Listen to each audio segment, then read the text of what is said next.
What's up, Theolets? So I guess I did lie because I said I would not be doing any video about Shakespeare's life and any summary videos, but since I was requested to do this, I will be doing this. But this video will work a lot differently. I will not have any intro because this is not theoretical analysis, and it will be very short, sweet, and concise. Essentially, I will just be asking you a few questions about the introduction to Twelfth Night. This is only if you have the Folder Shakespeare Library Edition.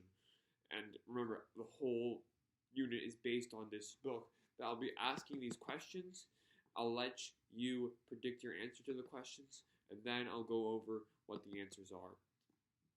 Alright, let's begin. Let's start asking some questions, shall we? Number 1. Which two figurative language devices does Shakespeare regularly use in Twelfth Night? Number 2. This is a true or false question. Stage directions are explicitly given in Shakespeare's plays. Number 3. This is also a true or false question. William Shakespeare died in his 40s. Number 4. This is also a true or false question.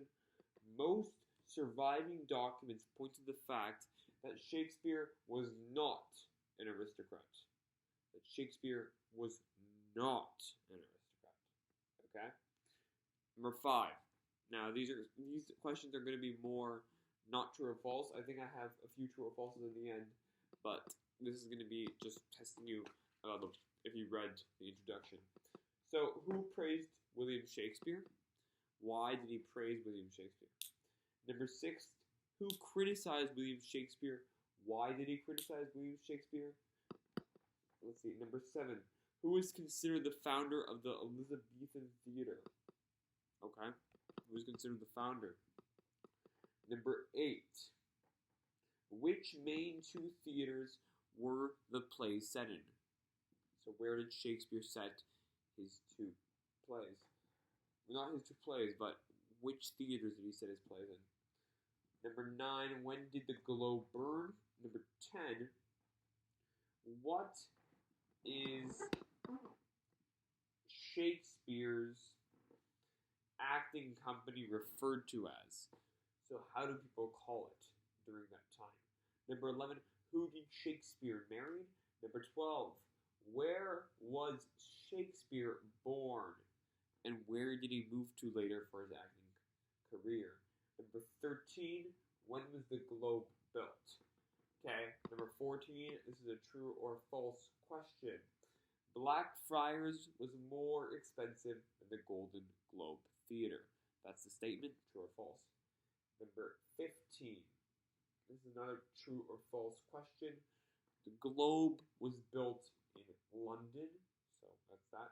And last but not least, number 16, when was the erection, not when, but where was the erection of the Golden Globe Theater? Where did it happen? If it was London, great, but at least specify what part of London. If it's not London, then where is it? Oh, I almost forgot number 17. This is another true or false question. It's this one.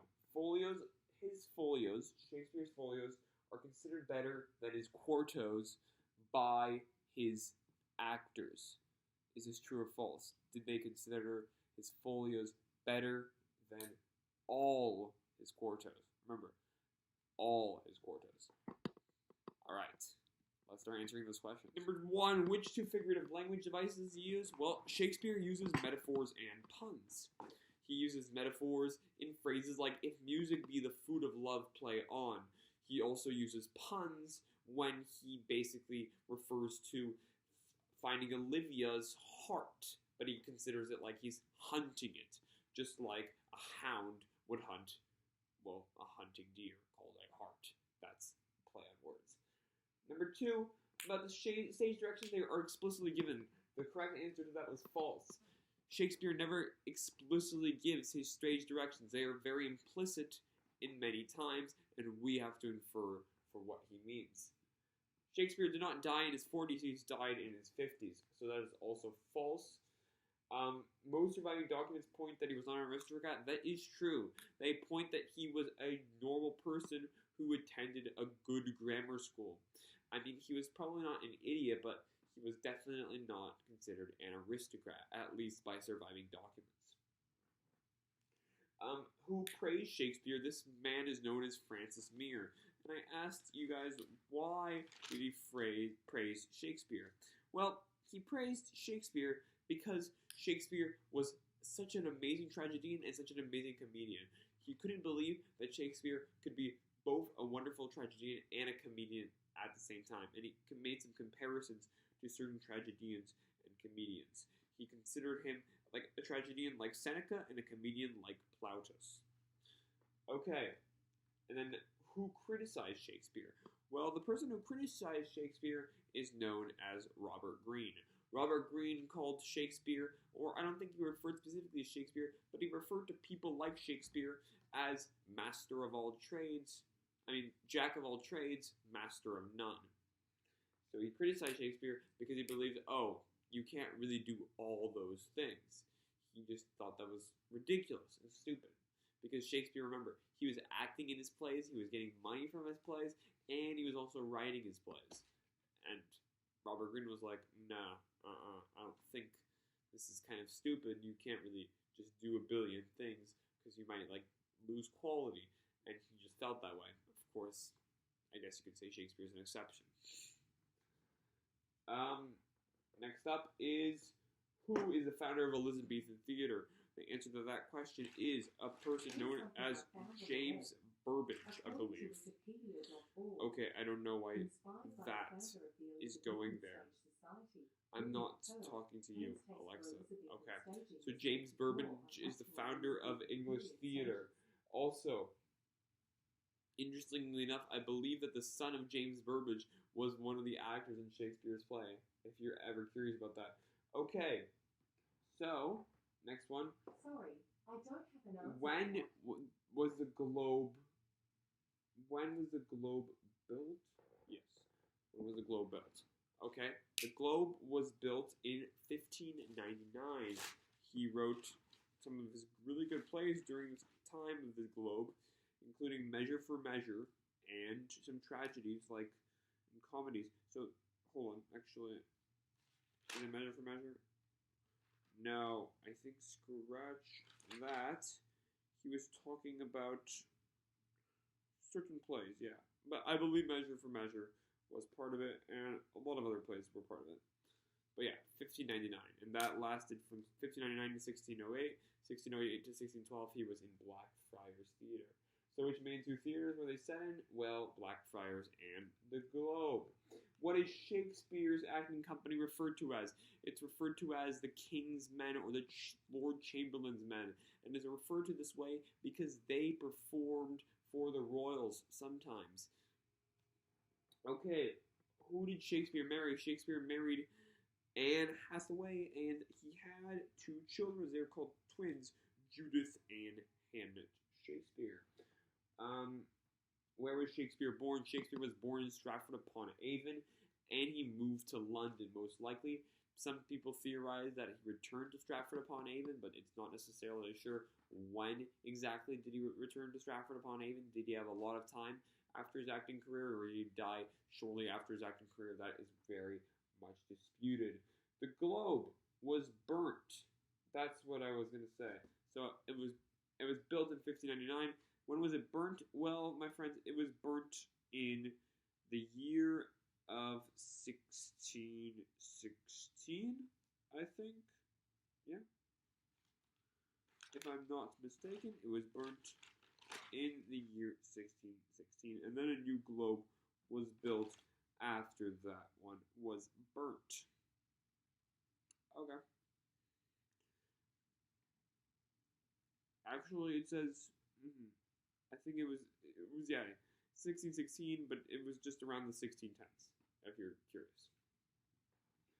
And let's see, what else? Oh, yes.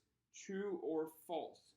True. Blackfriars was more expensive than the Globe Theatre because I think it was much smaller, couldn't seat as much people, and it was really suited kind of for people who really like Shakespeare's plays. So that's that part. The Globe was built in London. This is True, it was built in London, but where was it exactly erected? It was erected in an area called Bankridge. So it's called Bankridge. Bankridge is a place where a lot of bear baiting happened and a lot of entertainment that people disapproved of. Of course, Shakespeare completely contrasts that, but apparently he found a success there, so that's how it worked for him. He was not ever having his theater somewhere exactly in the center of London because some people could spurn him and say, oh, I don't like drama because drama invokes sins. Like, drama is seen as something that can invoke sins because there's many sins depicted in drama, and therefore he was not able to do that near the royal society because a lot of people didn't like drama at the time. But, of course, where bear baiting is allowed, which is like basically a blood sport, he is allowed to do that, and therefore he moves there to Bankridge. And was the folio considered better than his quartos? Yeah, it was. Most of his actors do consider his folio better than his quartos, but it's not for all of his quartos. It's usually for the early quartos. That's what most historians think. So it is true technically, but it's also false, because if we think for all quartos, that is considered false. His folios are not considered better than perhaps all his quartos. There were probably some quartos that Shakespeare wrote that were also really, really good. The actors were most likely referring to the early quartos, as the historians have suggested. Well, once again, thank you so much for watching this, and don't forget to subscribe and comment if you have any questions.